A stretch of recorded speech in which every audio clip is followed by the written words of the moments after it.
ইসলামের সর্বপ্রথম যে বহি আল্লাহ রসুলের উপর নাজিল হয়েছিল, ইসলামের যে সর্বপ্রথম দিক নির্দেশনা হিসাবে কোরআনের যে অমীয় বাণী আল্লাহর হাবিবের উপর এসেছিল, সেটি ছিল ইকরা বিইসমি রাব্বিকাল্লাযী খালাক। যতক্ষণ পর্যন্ত আল্লাহর নবীকে ইকরা বলেছিলেন, আল্লাহ রসুল বলেছিলেন মা আনা বেকারি। আর যখনই জিবরিল আমিন বললেন ইকরা বিইসমি রাব্বিকা, যখন বললেন যে আপনি পড়ুন আপনার রবের নামে, তখনই আল্লাহর হাবিব রাহমাতুল্লিল আলামিন সেই কোরআনুল কারীম পাঠ করেছিলেন, তেলাওয়াত করেছিলেন।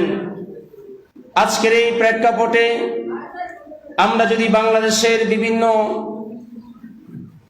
জেনারেল শিক্ষা প্রতিষ্ঠানগুলোর দিকে তাকাই, আজকে বাংলাদেশের মধ্যে যে শিক্ষা ব্যবস্থার প্রচলন রয়েছে, এই শিক্ষা ব্যবস্থায় যারা এই সিলেবাসগুলা প্রণয়ন করে, এই সিলেবাসগুলা যারা বাস্তবায়ন করে, কলেজ বিশ্ববিদ্যালয় স্কুলগুলোতে যে সিলেবাসের আলোকে আমাদেরকে পাঠদান করানো হয়, আমরা অধিকাংশ সময় দেখি আমরা যারা ধর্মীয় শিক্ষায় শিক্ষিত, আমরা যারা মাদ্রাসা শিক্ষায় শিক্ষিত, আমরা যারা ধর্মীয় লেখাপড়ার সাথে সম্পৃক্ত, আমরা বারবার লক্ষ্য করেছি এদেশের বিশ্ববিদ্যালয়ে, এদেশের কলেজগুলোতে, এদেশের স্কুলগুলোতে সব সময় শিক্ষানীতির আলোকে নতুন বছরে যখন নতুন বই প্রকাশিত হয়, সেই বইগুলোর মধ্যে আমরা দেখি যে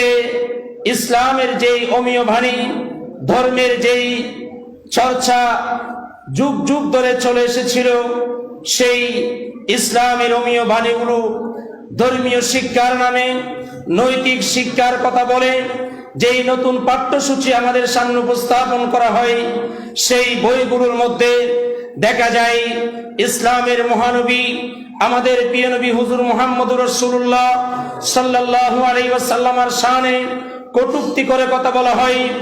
আমরা দেখেছি যে কলেজ বিশ্ববিদ্যালয়ের অধিকাংশ পাঠ্য বইতে যে মাদ্রাসা শিক্ষার কথা তো অনেক দূরের কথা, বরঞ্চ এমন শিক্ষানীতি সেখানে উপস্থাপন করা হয়েছে যেই শিক্ষা গ্রহণ করার কারণে একজন ছাত্র যখন সে অনার্স মাস্টার্স পাস করে কিংবা ডিগ্রি পাস করে সে যখন কর্মজীবনে যায়, তার শিক্ষার সাথে ধর্মের কোনো সম্পর্ক থাকে না, তার শিক্ষার সাথে ইসলামের কোনো সম্পর্ক না থাকার কারণে ওই ছাত্র কর্মজীবনে গিয়ে সে তার মা বাবার অবাধ্য হয়ে যায়।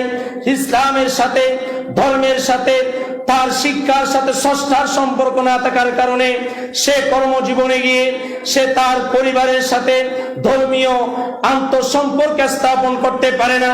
ধর্মীয় শিক্ষার সাথে তার সম্পর্ক না থাকার কারণে সে তার ব্যক্তি জীবনটা কিভাবে পরিচালনা করবে, সে তার সমাজ জীবন কিভাবে পরিচালনা করবে, সে তার কর্মক্ষেত্রে কিভাবে জীবন যাপন করবে, সে এই রাষ্ট্রের অর্থনীতি নিয়ে কিভাবে কথা বলতে হবে, এই জাতীয় বিষয়গুলা সে জানে না। ফলে তার মধ্যে আল্লাহর যে ওয়াহদানিয়তের, আল্লাহর একাত্মবাদের যে বিশ্বাস, সেই বিশ্বাসটুকু তার হৃদয়ে না থাকার কারণে সে ধর্ম বিদ্বেষী হয়ে ওঠে। সে ধর্মীয় অনুশোচনা থেকে, সে ধর্ম চর্চা থেকে অনেক দূরে সরে যায়।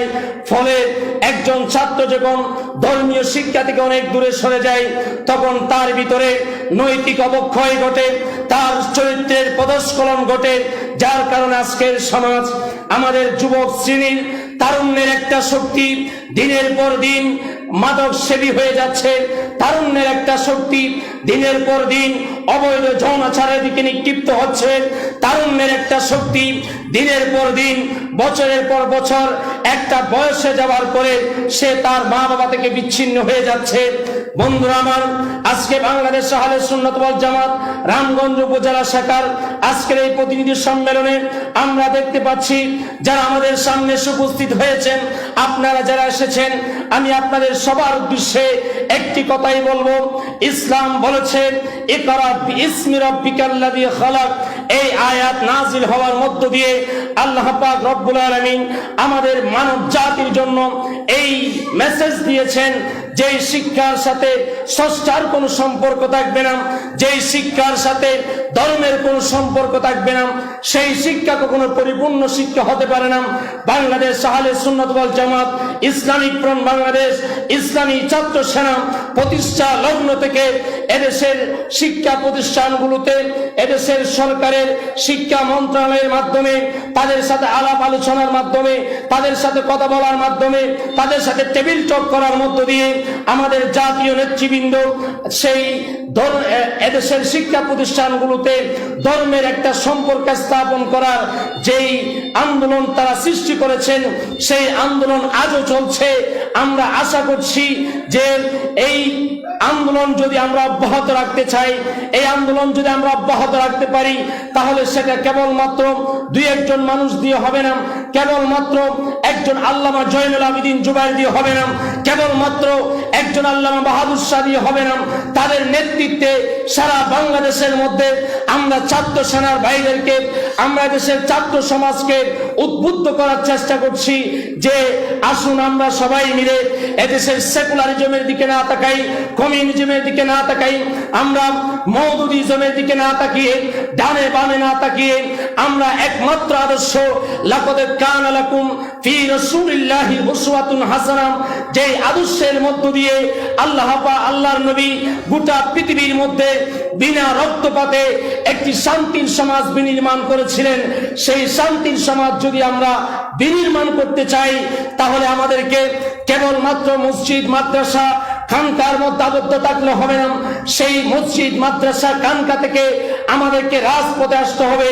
কারণ আল্লাহর নবী আজ থেকে 1450 বছর আগে আমার নবী চাইলেই তিনি মসজিদে হারাম শরীফের মধ্যে বসে থাকতে পারতেন, আল্লাহর নবী চাইলে মসজিদ নববীর মধ্যে বসে থাকতে পারতেন, কিন্তু আল্লাহ রাসূল সেই কাজ করেন নাই।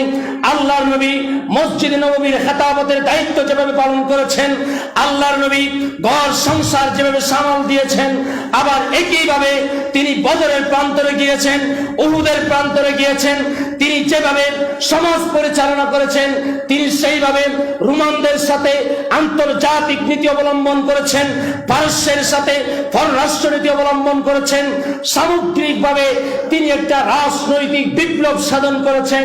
কারণ যদি আপনি সমাজের মধ্যে, আপনি রাষ্ট্রের মধ্যে যদি কোরআন সুন্নাহর আদর্শ প্রতিষ্ঠা করতে চান, তাহলে মসজিদ মাদ্রাসা খানকার ওয়াজের ভেতর সীমাবদ্ধ থাকলে আপনি সেই জায়গায় সফল হতে পারবেন না। আপনাকে যদি সফল হতে হয়, আপনাকে এদেশের এই বাংলাদেশের মানুষের সেন্টিমেন্টের সাথে, বাংলাদেশের আবহাওয়ার জনসাধারণকে সাথে নিয়ে আপনাকে পার্লামেন্টে গিয়ে কথা বলতে হবে, আপনাকে শিক্ষা মন্ত্রণালয়ে গিয়ে কথা বলতে হবে, আপনাকে স্বরাষ্ট্র মন্ত্রণালয়ে গিয়ে কথা বলতে হবে। ওই জায়গায় যদি আপনি যেতে পারেন, তাহলে আপনার পক্ষে সম্ভব হয়ে যাবে কোরআন সুন্নাহ ভিত্তিক সমাজ প্রতিষ্ঠা করা।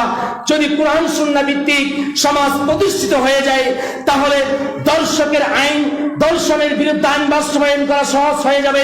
সন্ত্রাসবাদের বিরুদ্ধে কোরআনের যে আইন আছে, সেই আইন বাস্তবায়ন করা সহজ হয়ে যাবে।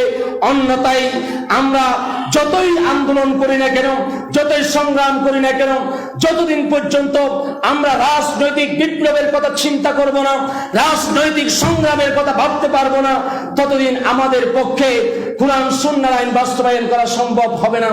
পরিশেষে আজকে আমি আমার ছাত্র ভাইদেরকে বলবো, আপনারা শিক্ষা প্রতিষ্ঠানে আপনাদের নৈতিক অবক্ষয় থেকে এদেশের তরুণ সমাজকে রক্ষা করতে হলে ছাত্র সমাজকে শিক্ষা প্রতিষ্ঠানে ছাত্র সেনার দায়িত্ব নিতে হবে।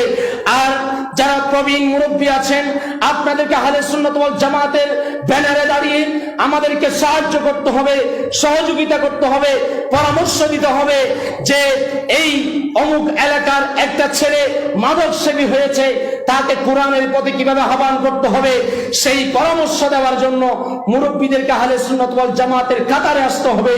আপনারা যখন আহলে সুন্নাত ওয়াল জামাতের ব্যানারে দাঁড়িয়ে আমাদের উপর যখন ছায়া হয়ে দাঁড়াবেন, তখন আমাদের জন্য পথ চলা সহজ হয়ে যাবে। অতএব আমি সবার উদ্দেশ্যে পরিশেষে কথাই বলবো যে কাঁধে কাঁধ মিলিয়ে হাতে হাত রেখে আমরা সেই 1980 সালের 21শে জানুয়ারি থেকে এদেশের ছাত্র সমাজের আন্দোলন তৈরি হয়েছে, সেই আন্দোলন হাঁটি হাঁটি পা পা করে আজকে 42-43 বছরে তার প্রান্তে এসে দাঁড়িয়েছে। আমরা হয়তো অনেকেই অনেক কথা বলবো। আমাদের আজকের প্রধান অতিথি মহোদয় হুজুর প্রায় সময় একটি কথা বলে থাকেন যে আজকে পথে আধার নেমে, তাই বলে কি তাকপথে নেই বারে বারে জ্বালাবো বাতি, হয়তো বাতি জ্বলবে না, তাই বলে বসে থাকলে চলবে না। আল্লাহ পাক রব্বুল আলামিন বলেছেন, কাম মিন ফিআতিন কলিলাতিন গালাবাত ফিআতান কাসীরাতান বিইজনিল্লাহ। আমরা সংখ্যায় কম হতে পারি, কিন্তু আমাদের ঈমান যদি ঠিক থাকে, আমাদের ইখলাস যদি ঠিক থাকে, তাহলে অধিক সংখ্যকের উপর যেমনি ভাবে বদরের প্রান্তরে বিজয় লাভ করা হয়েছিল, তেমনি ভাবে আমরাও সেই বিজয় লাভ করতে পারবো। কেবলমাত্র আমাদেরকে সমস্ত বাধার বিন্ধ্যাচল অতিক্রম করার জন্য, সমস্ত ষড়যন্ত্র অতিক্রম করার জন্য আমাদের মজবুত কলমের প্রয়োজন, আমাদের একনিষ্ঠতার প্রয়োজন, আমাদের কর্মনিষ্ঠার প্রয়োজন। আমরা যখন এই সব কিছুকে এক জায়গায় করতে পারবো, তাহলে আমরা সেই মদিনার যেই ট্রেন, আমরা বাংলাদেশ আহলে সুন্নাত ওয়াল জামাত নামক যেই মদিনার ট্রেনের যাত্রী হয়েছি, সেই ট্রেন থেকে আমরা ছিটকে পড়বো না। আমরা সেই ট্রেনের মধ্য দিয়ে মদিনার রাজধানী দিকে আমরা মিলিত হতে পারবো। অতএব আমি আপনাদের সবাইকে ঐক্যবদ্ধ হয়ে এই লক্ষ্মীপুর রামগঞ্জ উপজেলা যদি শক্তিশালী হয়ে যায়, তাহলে লক্ষ্মীপুরের আর অন্যান্য উপজেলাগুলো শক্তিশালী হবে। লক্ষ্মীপুর যদি শক্তিশালী হয়ে যায়, আপনার পার্শ্ববর্তী ফেনী, নোয়াখালী শক্তিশালী হয়ে যাবে, চাঁদপুর শক্তিশালী হয়ে যাবে। এক একটা জেলা থেকে যদি আমরা এক একটা সুন্নিয়তের বিপ্লব তৈরি করতে পারি, একদিন আমরা আশা করতে পারি বাংলাদেশের সংসদে দাঁড়িয়ে আমরা নারে রিসালাতের স্লোগান দিতে পারবো, কোরআন সুন্নাহর স্লোগান দিতে পারবো। এই আশাবাদ ব্যক্ত করে আমি সবাইকে আবারও ইসলামী ছাত্র সেনা, ইসলামিক ফ্রন্ট বাংলাদেশের পতাকা তলে ঐক্যবদ্ধ হবার উদাত্ত আহ্বান জানিয়ে আমি আপনাদের সকলের শুকরিয়া আদায় করে ইসলামী ছাত্র সেনার পক্ষ থেকে আপনাদের সবাইকে সংগ্রামী সেনানীর শুভেচ্ছা ও মোবারকবাদ জানিয়ে আমি আমার বক্তব্য শেষ করছি। আসসালামু আলাইকুম ওয়া রাহমাতুল্লাহি ওয়া বারাকাতুহু।